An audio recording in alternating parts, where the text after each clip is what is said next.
Gak dua-duanya, nggak tahu Kak. Sebenarnya dari dulu papi nggak pernah protektif yang over banget sih. Ya? Kayak paling ya ngingetin aja, like jaga diri dan lain-lain kayak gitu. Sebagai bapak-bapak saja. Tapi yang nggak pernah yang kayak nggak boleh ke sini, nggak boleh ke sana gitu. Kayak santai aja sih, tapi ya tetap stern. Ya? Tapi mama sama papa gimana akhirnya, or your family supportnya terhadap kamu, either kamu mau cerita pada saat kamu mulai terjun jadi musisi, seperti yang tadi aku bilang kan pas awal-awal, oh iya nama Amanda Chesa gitu kan naik, terus begitu plot twist kayak, oh ternyata anaknya seorang komedian yang punya nama besar gitu kan, Mar. Supportnya apa ya, pastinya pas pertama banget sebelum aku masuk ke dunia musik dan entertainment bahkan, aku kan masuk karena aku punya lagu kan, aku all of a sudden aja aku tiba-tiba pengen nulis lagu aja iseng walaupun I don't have a background kayak music education tuh aku nggak pernah, paling cuma les piano, les nyanyi gitu doang, itu pun pas masih kecil. Jadi aku nulis lagu, terus ngasih tahu mami papi nih aku ada lagu kayak gitu. Terus ya papi kebetulan ada kenalan juga orang di musik dan minta tolong dibikin aransemennya lah gitu, diseriusin. Nah, dari semenjak saat itu ya muncullah aku dengan lagu pertama aku. Terus ya sampai sekarang juga nge-support kayaknya apapun yang aku pengen deh. Kayak aku pengen di tadi graphic design, terus aku pengen lanjut ke UK. Terus juga aku tiba-tiba mau nge-host, ada tawaran di hosting dan juga acting, kayaknya pasti support terus keluarga dan juga mami papi, alhamdulillah kayak gitu. Nah ini nih dari tadi ada foto-fotonya Amanda sama the family semuanya. Mungkin ada yang belum tahu Manda ini anak keberapa dan dari berapa bersaudara gitu kan, gemes-gemes banget ya. Aku anak dari papi aku keempat ya, dari lima. Nah ini foto-fotonya Manda dari kecil banget ya. Iya. Jadi kita juga bisa melihat bagaimana perkembangan seorang Amanda dan juga keluarganya banget gitu ya. Papi ngelihat kamu sekarang udah lulus kuliah dan pastinya juga semakin dewasa, makin jadi overprotective atau mungkin malah makin jadi temen aja nih? Wah, nggak dua-duanya, nggak tahu Kak. Sebenarnya dari dulu papi nggak pernah protektif yang over banget sih. Kayak paling ya ngingetin aja, like jaga diri dan lain-lain kayak gitu. Sebagai bapak-bapak saja. Tapi ya nggak pernah yang kayak nggak boleh ke sini, nggak boleh ke sana gitu. Kayak santai aja sih, tapi ya tetap stern gitu. Tapi apa value yang akhirnya kemarin mungkin pada saat merantau gitu ya, walaupun ya cuma setahun itu, yang kayaknya berasa banget yang papi bilang mungkin jaga dirinya atau apa yang akhirnya, aduh jadi kangen papi banget deh gitu. Apa ya? Ya itu sih kangen apa ya? Kayak kalau di rumah aku sama papi tuh sama pasti kayak sibuk sendiri aja gitu. Papi tuh sering main game kan di rumah, jadi kayak aku juga sering main game sendiri gitu. Tapi ya pas di sana juga jarang banget kayaknya video call sama papi. Lebih sering sama mami atau sama adik aku. Papi juga nge-video call kayak sekali, 2 kali. Mungkin kayak dia lebih gitu. Ini kali lebih chill kali ya. Tapi sempat nyamperin juga nggak sih? Atau only your mom doang? Pernah. Waktu New Year's break itu kan lumayan aku libur sebulan. Itu papi sama adik aku sama mami nyamperin ke sana. Oh oke. Tapi kalau misalnya kamu sendiri gitu ya ngelihat papa yang sekarang ini pastinya juga pasti semakin dewasa juga gitu, semakin bertambahnya usia dan kamu juga semakin besar gitu, ada kekhawatiran nggak sih kayak aduh bokap gue makin pastinya bertambah usia, sama lah kayak anak-anak lainnya gitu kan? Iyalah pasti, pasti. Terus juga makin buat aku semangat untuk berprestasi lebih karena ya pengen bikin papi bangga, pengen bikin orang tua bangga itu pasti. Dan pastinya pengen ngebuktiin kalau didikan papi tuh udah nyampe segini loh, aku udah bisa kayak gini ya karena kalian orang tua aku gitu. Tapi biasanya kalau misalnya daddy daughters time gitu, kamu sama papa walaupun at your daily itu biasanya main games dan segala macam terkesan lebih cuek lah. Tapi biasanya apa yang jadi topik pembicaraan di antara kalian? Sebenarnya we share a liking to horror film sih. Oh ya? Iya, horor, pokoknya film-film yang thriller gitu-gitu kita suka. Jadi sebenarnya kalau kita ngumpul sama adik aku sama papi gitu, seringnya di ruang tengah nonton TV, nonton film-film horor. Oh wow, terakhir film horor ditonton apa?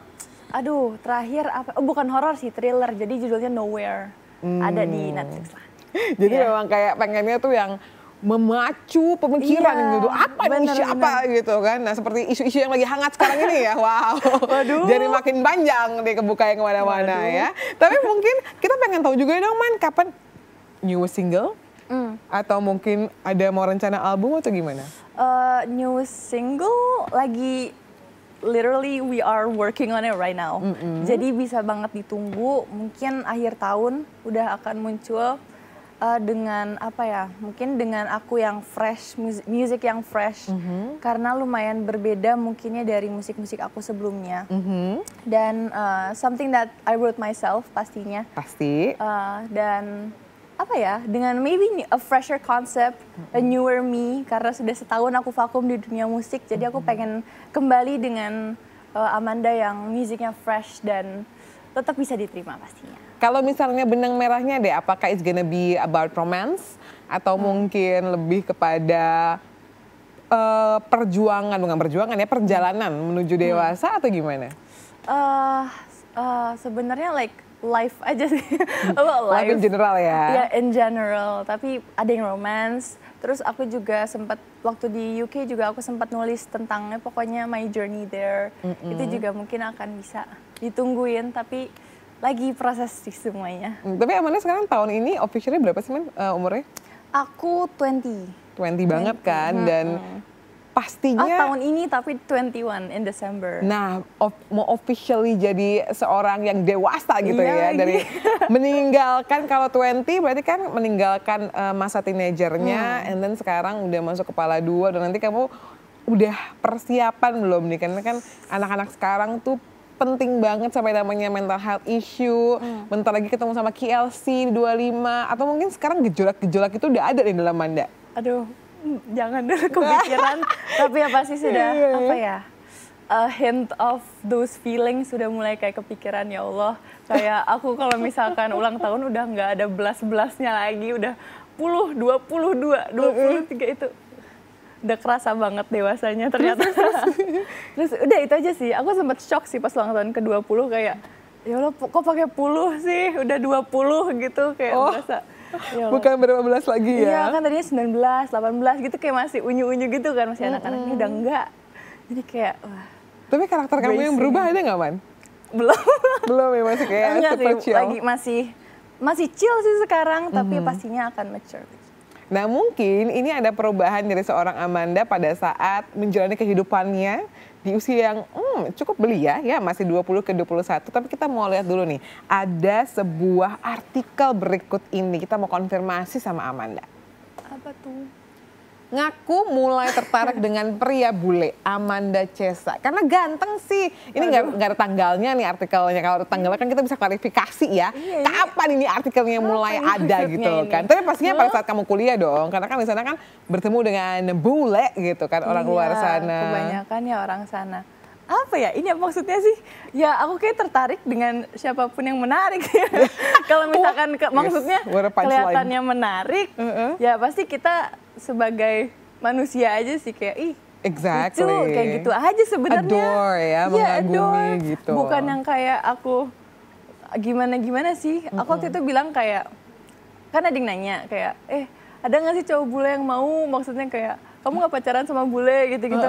Kayak ya bule lucu-lucu aja, tapi ya kayaknya ya udah sebatas aku bilang oh iya lucu dia, oh iya lucu gitu aja sih. Tapi kamu sekarang udah punya pacar? Atau masih single? Nah kemarin pada saat itu, pada saat kuliah? Tidak, aku hanya working. Aku fokus gitu ya. Tapi kalau kamu sendiri secara karakter gitu ya, jangan karakter dulu deh, look berarti ya. Look yang kamu suka itu kayak apa? Mungkin kayak oppa Korea, atau mungkin lebih ke mas bule, atau mungkin lebih ke mas-mas Jawa kayak Om Parto aja deh. Kayak Majid aja deh gitu ya. Aku cintailah produk-produk Indonesia gitu. Waduh, aku sebenarnya aku bingung juga. Nggak ada spesifik harus kayak gimana mukanya sih, tapi apa ya, tinggi terus. Istri kamu tingginya berapa? Aku berapa ya? Kayak 165, 163. Nggak mungkin, berarti kamu tinggi banget. Masa sih Kak? 170 ada kali ya? Enggak. Oke, 160 sekian, oke. Kayaknya 160-an. Terus apa ya? oh there's a specific haircut yang aku suka sih. Oh iya, like what? Tapi aku nggak tahu namanya. Tapi yang kayak mention misalnya kayak artis siapa, kayak Zayn Malik? Oh, Kim atau Mingyu. mungkin apa? Mingyu 17. Nah tuh ya, sobat-sobi Korea namanya Mingyu. Nah itu nanti tolong dimasukin ya, biar kita tahu gitu. Ya ampun, itu dari Specific tahun haircutnya. 2019 aku suka sama dia, Kak. Berarti kamu konsisten ya, Say? Iya, parah. Udah 4 tahun loh gitu kan. Parah. Iya, makanya waktu aku rilis single pertama itu sebetulnya single pertama itu aku tulis karena aku suka sama Mingyu. Nice. Jadi bukan hanya love atau support tapi akhirnya jadi karya juga ya. Apa-apa yang kamu suka selain haircutnya ya? Mungkin karakternya yang nice, kan kadang-kadang kita juga bisa ngeliat behind the scene-nya gitu kan. Iya. Dia tuh serba bisa. Dia image-nya sih ya, dia tuh jago masak, terus beres-beres rumah gitu kan, kayak lucu, kayak boyfriendable gitu sih. Waduh, halu. Aku sudah gak mau halu loh padahal, tapi ya. Tapi ya gak masalah ya. Tapi di Seventeen bias kamu berarti dia? Mingyu sama DK. Oh wow, jadi teman-teman yang suka sama Seventeen juga tuh kayaknya mungkin bisa ngobrol sama Manda panjang kali lebar. Waduh. Ya, saya 2 episode nih. Di episode ini dia tuh kayak gemes banget gitu. Iya. Oke, kalau haircutnya kayak gitu, looknya kayak gitu, karakter. Apakah mesti sama kayak Mingyu juga yang bisa ngurus rumah? Dan maksudnya bisa serba bisa gitu kan. Selalu ada kapan saja dan di mana saja. Mohon maaf, ini apaan ya? Yang apa ya? Aku sukanya yang mungkin share the same hobbies as me. Musician juga? Bisa jadi. Bisa jadi. Atau enggak at least kayak gitar, nyanyi. Karena kayak kan jadi bisa duet bareng gitu kan. Oh, kamu pengen deh punya karya bareng sama pasangan, kamu pengen ya? Nggak tahu, nggak juga sih. Kayak maksudnya kayak sekedar nyanyi-nyanyi bareng kan bisa harmonisasi gitu. Oh wow, Gaya banget. Nggak gitu, maksudnya kayak gitu. Kayak kan banyak lagu duet yang gemes kan, terus kayak kita nyanyi duet terus kayak lucu gitu kali. Nggak tahu. Tapi nggak bisa nyanyi juga nggak apa-apa, kan bisa ngajari nanti kayak ini gitu. Mana nih manis banget, dia cute banget ya. Just be who you are sampai nanti dewasa ya. Walaupun nanti ada badai kehidupan, kamu tetap harus jadi orang yang cute ya, Man. Karena kayaknya cute tuh salah satu spesifikasi yang bisa terlintas ketika orang mendengar nama Amanda Chesa. Tapi kalau Mama gimana, Mah? Aman ya, Mah? Aman lah ya. Kalau misalnya tiba-tiba dibawa ke Korea gimana, Mah? Waduh. Oh, kata mamanya kalau dapat orang Korea yang penting ibunya ngikut gitu. Tapi kalau Mama aman-aman aja, mungkin Mama tipenya yang chill lah ya. Kalau Papa gimana?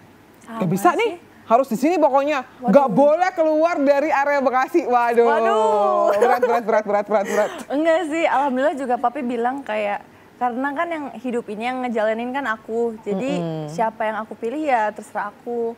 Yang penting tahu dia tuh baik atau dia tuh kayak gimananya. Papi juga nggak bakal ngatur-ngatur yang macam-macam asalkan aku happy gitu sih. Katanya begitu, katanya. Realisasinya ya lihat nantilah ya gitu. Akankah Om Parto ini seperti bapak-bapak yang memiliki putri cantik lainnya gitu ya, akan ada berapa lapis gitu kan. Tapi dari yang udah-udah teman-teman kamu yang datang gitu misalnya it's only friends, tapi kayak Papa udah nanya kayak siapa tuh? Apa tuh gitu? Berapa orang tuh yang ikut tuh gitu, ada nggak? Enggak sih, nggak kepo sih sebetulnya. Nice. Udah aja gitu, yang penting tahu aku baik-baik gitu, nggak apa-apa. Tapi kalau Papa sendiri sama Mama mungkin ya, pernah nggak sih ada perbincangan karena kan kamu sekarang udah mulai dewasa gitu, kalau pilih pasangan hidup untuk selama-lamanya gitu diharapkan pastinya kan, kalau boleh yang kayak gini ya Nak, gitu ada nggak wejangan-wejangan gitu ke Amanda? Ada nggak ya, yang apa ya, yang mungkin yang dekat sama keluarga kali ya, karena kan kayaknya kalau misalkan dianya dekat sama keluarga pasti akan lebih nyambung juga karena I myself is a family girl. Karena aku kayaknya lebih dekat sama adik aku, sama kakak aku gitu-gitu. Jadi kayaknya kalau misalkan punya pasangan yang sayang keluarga juga pasti akan nyambung banget gitu sih. Oke. Tapi kalau kamu sendiri ada nggak ketakutan gitu ya ketika mungkin pasangan kamu nih baru gebetan doang gitu ya, mau datang terus kayak wah anak Om Parto lagi, aku gimana ya, aku nggak lucu lagi gitu. Takut nggak sih, ada nggak kayak gitu-gitu? Enggak sih, kayaknya nggak ada. Tapi nggak tahu ya bilangnya sih. Mungkin kayak kalau misalkan ada, nggak bilang takut, tapi kayak mungkin agak segen aja. Karena kan lah ya ngelihat Papi yang mungkin kayak bapak-bapak banget gitu kan. Terus tapi sebenarnya emang enggak, sebenarnya mah main-main gitu. Santai juga ya, Santai. chill. Tapi papa suka lawak juga gak sih di rumah? Enggak. Waduh, bener-bener. Nggak pernah kak. Kayak mungkin kalau misalkan lagi bareng-bareng ngumpul-ngumpul, baru mungkin ada omongannya kayak bercanda-bercanda aja gitu. Tapi kalau misalkan kayak sehari-hari sih jarang. Enggak malah bukan jarang. Jadi tetap memposisikan posisi maksudnya seorang Parto yang as a father gitu lah ya. Ketika kita mungkin melihat Om Parto di TV itu sebagai seorang yang sungguh kocak abis gitu ya. Apalagi kalau udah ketemu sama teman-temannya dan lain-lain gitu ya. Tapi next plan-nya apa sih Man yang pengen kamu buat di tahun depan gitu selain mungkin single terbaru tadi ya? Apakah pengen mau coba ke dunia modeling atau mungkin acting gitu kan? Karena aku juga yakin pasti banyak banget yang nawarin ya. Alhamdulillah. Aku sih tahun depan pengennya fokus lebih ke musik. Karena waktu tahun-tahun kemarin aku kan masih agak terpecah ya. Musik iya, terus Sekolah hosting juga juga, sempat iya. sekolah juga. Tapi sekarang karena aku udah fokus, sekolah ya udah selesai. Pengennya sih in music lebih aku utamain sih. Dan ketika mungkin udah selesai kuliah gitu ya atau sudah selesai bersekolah, kadang-kadang tuh orang-orang suka bilang welcome to the jungle gitu. Karena sekarang that's true right? Karena sekarang semua pace-nya, semua setup-nya mulai diri sendiri nih atau sama tim yang mengatur lah gitu. Kamu sendiri ada strategi-strategi khusus nggak? Jangan sampai kendor, jangan sampai banyak bolong untuk kayak ngasih karyanya apa gimana, ada nggak? I try to be productive, at least kayak like dalam bermusik ya, at least kayak dalam sehari itu aku bikin cover kayak atau nyanyi-nyanyi atau try to brainstorm konsep buat lagu gitu sih. Lebih kayak biar enggak karena kan aku suka mageran kan. Jadi dalam diri aku sendiri kayak setiap hari aku harus belajar piano lah atau belajar gitar. Yang penting untuk mendorong aku semoga lebih rajin lagi gitu loh. Nah, kenapa aku tanya ini? Karena mungkin lagi-lagi ini akan relate sama Incertizen yang mungkin baru lulus kuliah dan baru kayak menunggu nih, mungkin ya puji Tuhan kalau udah ada yang dapat pekerjaan ya enggak, tapi kadang-kadang ada yang menunggu dan kadang-kadang suka hilang harapan gitu kan. Kamu ada kata-kata nggak mungkin kayak dibagikan supaya mereka tetap bisa ya tadi kamu bilang keep on being productive gitu Iya loh. benar sih. This is gonna be cheesy sih, tapi ya pastinya don't give up. Don't give up, terus believe in yourself, believe in what you do karena no one can be you better than you gitu. Jadi kayak if there's gonna be haters, ya haters gonna hate. Just keep doing what you do, girl or boy or Terus semangat terus, jangan lengah. Tuhan pasti tahu yang terbaik buat kamu dan tetap semangat. Perempuan semanis Amanda gini ada yang haters nggak sih? Punya haters nggak sih? Kita kan nggak bisa bikin semua orang suka sama kita kak, jadi pasti ada aja. And then how you deal with it? Aku lebih ke ignore sih. Oh ignore itu kayak ya udahlah gitu? Iya, karena pastinya kita nggak bisa change people's minds into you have to like me gitu loh. Jadi kayak kalau misalkan ada orang yang tertarik sama aku atau kepribadian aku ya syukur. Kalau misalkan enggak juga it's okay. Like it's human to not like someone or to not like something gitu. My last question, what is your biggest dream? My biggest dream is to stay happy and just stay positive sih. Stay positive and reach for a higher goal, like never be satisfied. Yeah. Alright, ladies and gentlemen, Amanda Ciesa. Thank you ya Man. Udah boleh cerita-cerita, aku jadi udah lama banget ya nggak dapat bintang tamu yang masih muda banget dan maksudnya punya mimpi besar dan segala perjalanannya. Dan thank you so much for sharing karena aku yakin banget bakalan jadi inspirasi buat Incertizen semuanya. And that was my talk with Amanda Ciesa. Mudah-mudahan kamu juga bisa mengambil banyak sekali cerita dari Amanda dan kita nantikan nanti kalau punya single mampir ke sini. We are more than welcome ya buat dengerin karya-karya kamu. So, Chrissy pamit sampai ketemu lagi di episode Aitak berikutnya. Bye bye.